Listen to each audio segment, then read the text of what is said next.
Oh, hello. My name is Mara, and welcome to Books Like Woe.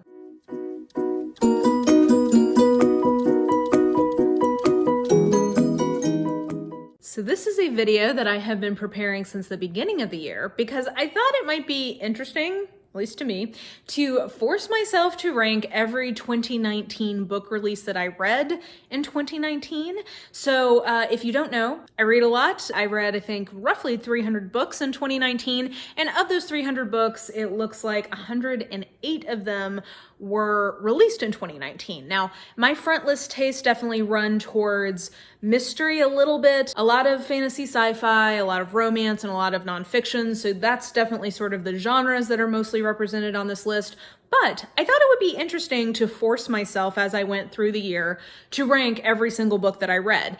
And I think that it was interesting for me to do this just in terms of personal taste, being able to sort of monitor and see like what are the kinds of books that I'm really enjoying that are coming out versus what are things that I'm not enjoying as much and maybe need to avoid a little bit more. An illuminating project for me as I went throughout the year definitely made my end of the year list a lot easier to make. And I also, as I was going, was doing a forced ranking of all the ARCs I read. ARC stands for Advanced Readers Copies. So when a publisher would give me a book in advance, I was doing a quarterly forced ranking update of those releases. So I thought to sort of cap off the entire project of tracking my books and reading this way, it would be fun to give you guys a forced ranking of all 108 2019 releases that I read, both ones that I got from publishers and ones that I just bought or got from the library or whatever, and to see how many of these would make it above or below my recommendation line.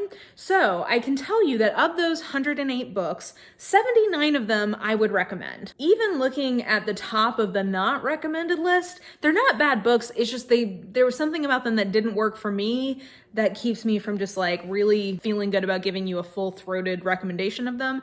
So in terms of books that like I actively didn't like, I'm gonna go with like of those 108, I liked at least something about 100 of them. So there's like 8-ish of these that I genuinely had something that I didn't like about them versus another probably like 20 that just taste-wise didn't totally work for me.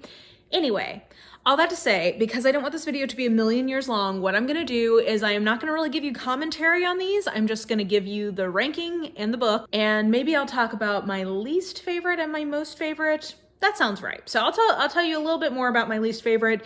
I'll tell you a little bit more about my most favorite, my favoritist of 2019. And yeah, anyway, this will just give you, I think, a sense of the range of taste that I have for one thing, and just sort of what maybe my tastes are based on the 2019 releases. And I also love torturing myself and making myself rank things. It's like sweet torture to decide which one goes where. Okay, so we'll start at the bottom and I will let you guys know when we go above my recommendation line. So number 108 is Love at First Like by Hannah Orenston.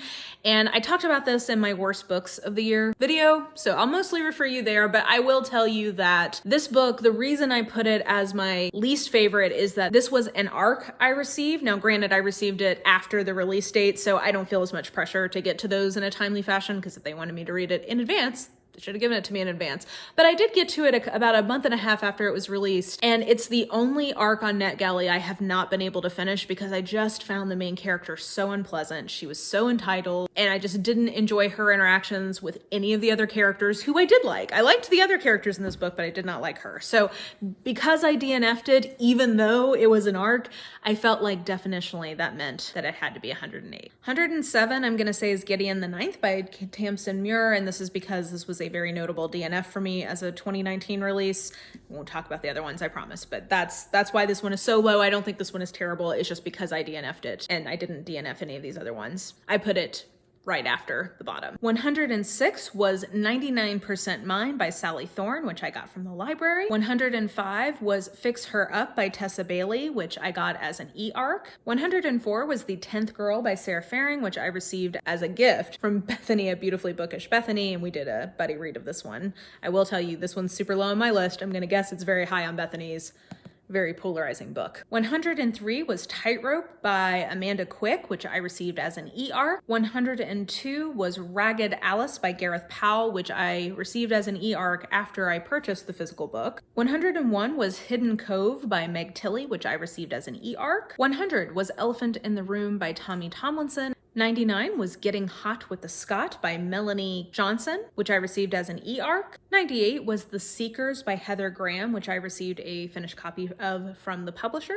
97 is They All Fall Down by Rachel Halsell Hall. I purchased this one. 96 was Wicked Saints by Emily Duncan. I received this as an e-arc. 95 is A Curse So Dark and Lonely by Bridget Kemmerer, which I received as an e-arc. 94 was The Fifth Doctrine by Karen Robards, which I received as an e-arc. 93 was How to Date Men When You Hate Men by Blythe Robertson, which I got as audio from the library. 92 was Stroke of Luck by BJ Daniels, which I got from the library. 91 was Why Young Men by Jamil Javani, which I got as an e-arc. 90 was Middle Game by Shauna McGuire, which I received as an e-arc. 89 was Starcross by Minnie Dark, which I received as an e-arc.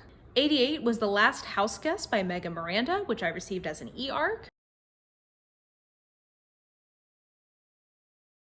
Number 86, which was The Vanishing Stair by Maureen Johnson, which I bought as a physical copy and then unhauled. 85 was Twice in a Blue Moon by Christina Lauren, which I received as an e-arc. 84 was Wicked Hour by Chloe Neal, which I received as an e-arc. 83 was The Gilded Wolves by Rashani Chakshi, which I received as an e-arc. 82 was White Elephant by Trish Hartnetto, I believe is how you say that name, and I received this as an e-arc. 81 was In an Absent Dream by Shauna McGuire, and I purchased this one myself. And the last one below my I can comfortably recommend this line is number 80, which is The Best Thing by Mariana Zapata, and I got this through Kindle Unlimited. This is maybe my most disappointing book of the year, not because it was terrible. I mean, I gave it 3 stars, but I love Mariana Zapata, and I'm sad this wasn't higher. Okay, so now we are above the recommendation line, and just so you know, we're in 3-star territory right now. I'll try to remember to tell you when we move to 3.5. So, number 79 is Stocking Stuffer by Erin McClellan, which I got through Kindle Unlimited. 78 was The Boss Who Stole Christmas by Jana Astor, which I got through Kindle Unlimited. 77 was Teacher's Pet Wolf by Katie Wilde, which I got through Kindle Unlimited. 76 was Thick by Tressie McMillan Cottom, which I got as an e-arc. 75 is In West Mills by Deshaun Charles Winslow. I bought this one and then ended up unhauling it. 74 is Carpool by Noelle Adams, which I bought as an ebook. 73 was A Cowboy Under the Mistletoe by Jessica Clare, which I received as an e-arc. 72 was Connections in Death by J.D. Robb, which I bought myself. 71 is Trick Mirror by Gia Tolentino, which I received as an e-arc. And with this one, we have officially moved into 3.5-star territory, so there you go. 70 is The Cowboy and His Baby by Jessica Clare, which I received as an e-arc. 69 is The Family Upstairs by Lisa Jewell, which I received as an e-arc. 68 is The Matchmaker's Mistletoe Mission by J.C. Burton, which I received as an e-arc. 67 was Cliff's Edge by Meg Tilly, which I received as an e-arc. 66 is Pulled by the Tail by Nancy Cummings, which I purchased as an ebook. 65 is the Benti Trilogy by Nnedi Okorafor, which I received as an e-arc. 64 is How to Hack a Heartbreak by Kristen Rockaway, which I received as an e-arc. 63 is His Royal Highness by R.S. Gray, which I read through Kindle Unlimited. 62 was Spectacle by Jodi Lynn Zedrock, which I received as an e-arc. 61 was Losing Earth by Nathaniel Rich, and I purchased this one and then unhauled it. 60 is The 10,000 Doors of January by Alex E. Harrow, which I received for free as an affiliate of Book of the Month Club YA. 59 is Mind Games by Shanna Silver. I also received this one for free as a Book of the Month Club YA affiliate. 58 was Hitman's Prey by Mink, which I read through Kindle Unlimited. 57 was YouTubers by Chris Stokel Walker, which I bought as an audiobook through Audible. 56 is The Devouring Grey by Christine Lynn Herman, which I purchased myself. 55 is The Hooded Gunman, an illustrated history of Colin's Crime Club by John Curran, which I guess I received as a gift because I used a gift card to buy this. So yes, gift. 54 is Packaged Husband by Noelle Adams, and I believe I bought this one as an ebook. That sounds right. 53 is In the Hall with the Knife by Diana Peterfrund, and I bought this one. 52 is Pretty Bride by Katie Wilde, which I read through Kindle Unlimited. 51 was Stone Cold Heart by Laura Griffin, which I received as an e-arc.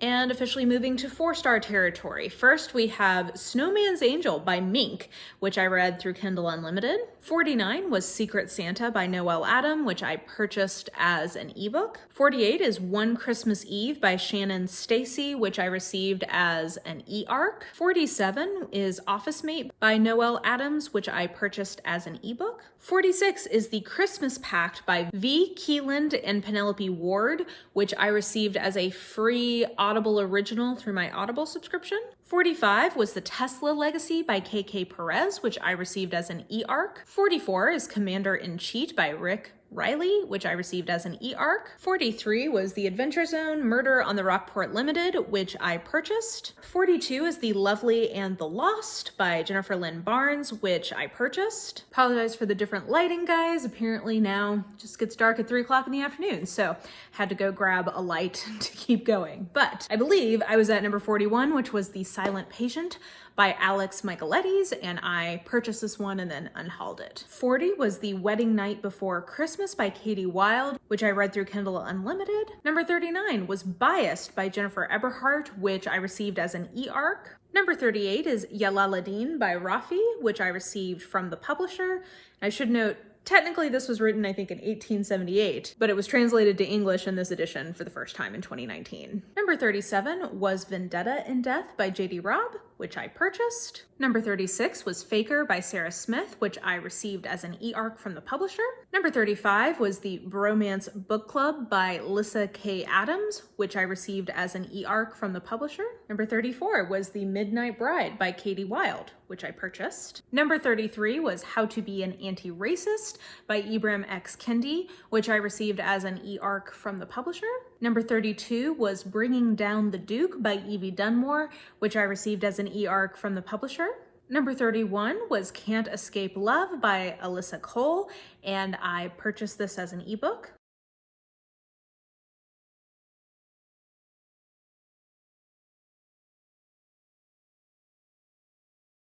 Number 28 is With the Fire on High by Elizabeth Acevedo. I purchased this one and then unhauled it. Number 27 is The Flat Share by Beth O'Leary, which I purchased. Number 26 was The Widow of Pale Harbor by Hester Fox, which I received as an e-arc from the publisher. Number 25 was How to Give Up Plastic by Will McCallum, which I listened to as audio through Scribd.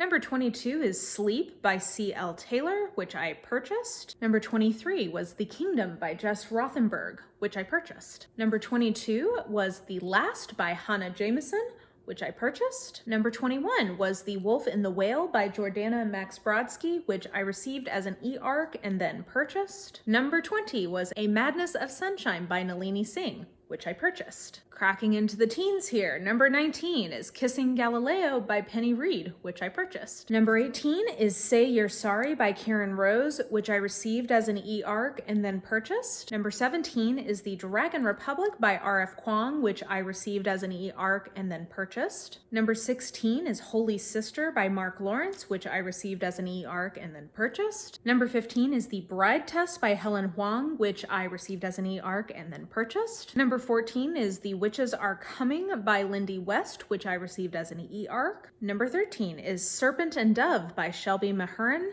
which I purchased. Number 12 is She Said by Jodi Kantor and Megan Twohey, which I purchased as an audiobook through Audible. Number 11 is Catch and Kill by Ronan Farrow, which I purchased as an audiobook through Audible. And cracking into the top 10, next we have Storm of Locusts by Rebecca Roanhorse, which I purchased, and I believe this is my highest rated 4-star book in this list. So now we will transition to the 4.5 stars. Number 9 is Dying of Whiteness by Jonathan Metzl, which I purchased as an audiobook through Audible. Number 8 is The UNHONEYMOONERS by Christina Lauren, which I received as an e-arc from the publisher and then purchased. Number 7 is Quit Like a Millionaire by Kristy, Shen, and Bryce Leung, which I purchased. Number 6 is Well Met by Jen DeLuca, which I received as an e-arc and then purchased. And cracking into the top 5, still at 4.5 stars, I have Nalini Singh's Wolf Rain, which I received as an e-arc from the publisher and then purchased. Number 4 is Sapphire Flames by Ilona Andrews, which I received as an e-arc and then purchased. And finally, we have reached the top 3, which are also all 5-star books. So I guess technically Ilona Andrews's Sapphire Flames was my highest rated 4.5 star book. Number 3 is The Uninhabitable Earth by David Wallace-Wells, which I gave 5 stars and I purchased this. Number 2 is the AUSTEN Playbook by Lucy Parker, which I received as an e-arc from the publisher. This would be my highest ranked arc of 2019. Loved it, 5 stars, but it couldn't quite topple my number 1 pick, which was No Visible Bruises, What We Don't Know About Domestic Violence Can Kill Us by Rachel Louise Snyder, which I purchased. And this is my top pick for 2019 releases. This book I think is really special in terms of, well, a lot of things about it. In terms of genre, I think it's a nice blend of a few different types of nonfiction, including true crime, memoir, reportage, kind of sociological journalism. I think that the subject matter is incredibly relevant and I learned a lot from this. And then I also just think on a writing level, this is really, really well executed. So this is definitely 5 stars. And this is my top 2019 release. So those were my top picks for 2019 releases. Yeah, it was interesting making myself do this year. Like I was saying, I think it was a good little project for me to keep track of. And I think that these rankings are pretty consistent with what I did for my best and worst of the year lists. I think as I was going through this, I noticed a couple of irregularities, which I think I mostly fixed, but apologies if I missed one. But yeah, that I think will do it for my thoughts about 2019 book releases. So I would definitely love to hear your thoughts about any of the books I mentioned, but specifically what you felt like the best 2019 release was and what the worst 2019 release was that you've read so far. Definitely feel free to let me know that in the comments below. And yeah, I think that will do it for now. So if you enjoyed this video, please like, subscribe, follow me on the social medias if you're so inclined. I have all that information listed in the description box below, and I think that will do it. I hope you are having an absolutely lovely day, and I will just talk to you soon. Bye!